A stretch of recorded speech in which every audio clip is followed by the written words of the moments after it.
And don't be surprised that a lot of this advice is present in most religions of the world.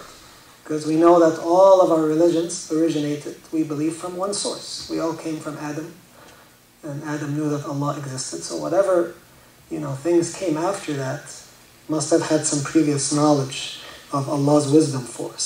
So religion tells us for our physical, if we compare to his advice, and if Sheikh can maybe help me with the ayat, something along the lines of كُلُوا مِن طَيِّبَاتِ مَا رَزَقْنَاكُمْ أو كُلُوا مِن مَا أَنبَتْنَا لَكُم مِنَ الْأَرْضِ.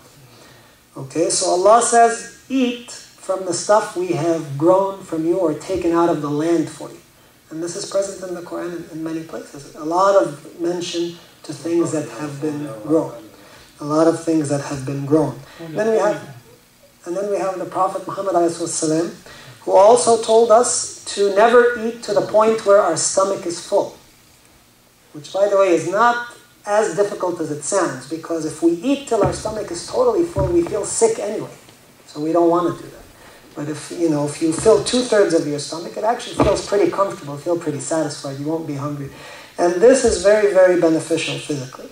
No doubt, we know religion tells us not only not to smoke, but it also tells us not to drink. And it's difficult to find someone in the medical field who will advise you to start drinking if you don't already drink, even if they think it has health benefits. And religion, it's activity is a normal part of life. It's only very recently that we've become very sedentary, but throughout history, activity was taken for granted. You had to walk everywhere anyway. So that we take for granted. Now let's look at religion and mental health. How does religion help us to relieve stress?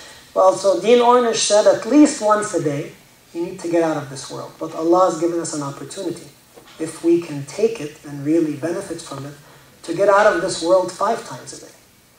And some of those times of the day have a very special value. For example, if you can wake up during Fajr time, and you can pray Fajr, especially if you pray it in a group or you pray it in a very peace and calmful environment, you can really leave this world before you get into your work and so forth. And we know from Surah Al-Muzammil that Allah subhanahu wa ta'ala told the Prophet ﷺ to pray during the night, because during the day he's going to be too busy.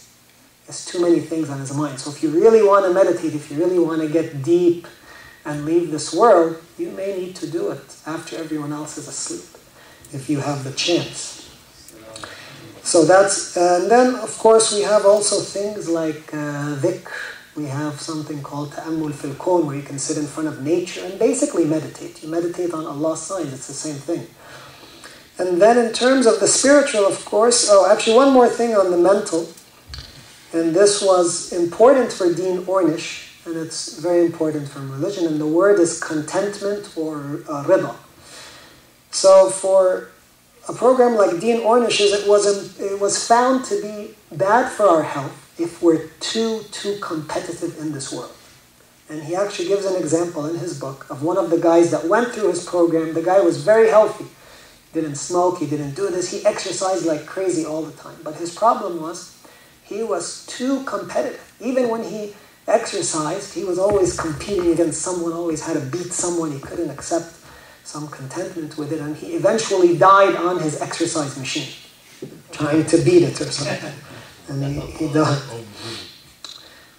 So, to be not aggressive with this world, try to be peace ourselves with others is very important. And then in religion, of course, definitely the concept of contentment is strongly, strongly urged upon us. To be happy with what we've been given, even if we're going to strive for more, to be content to have rada for what Allah gave us. Finally, in terms of the spiritual, I think nothing beats the possible peace, peace that we can have with ourselves when we follow our religion, doing such things like we mentioned, Qiyam al-Layl, fasting during Ramadan also. Sometimes that feeling of hunger when you feel you're doing good for Allah can give you a sense of peace as well.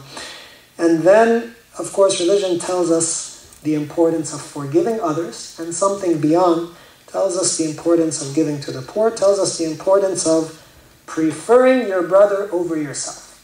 So when you do something like this, it can make you feel good inside. That's something like the soul that we can't really understand.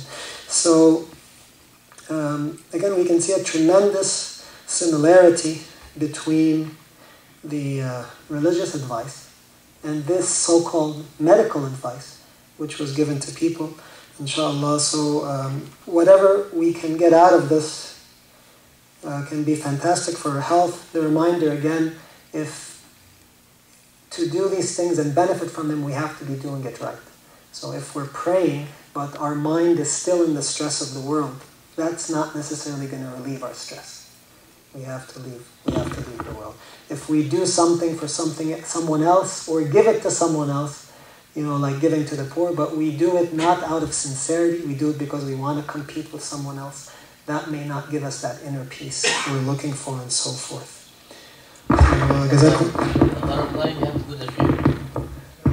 Bottom line, subhanAllah, yes, I think following Rasulullah.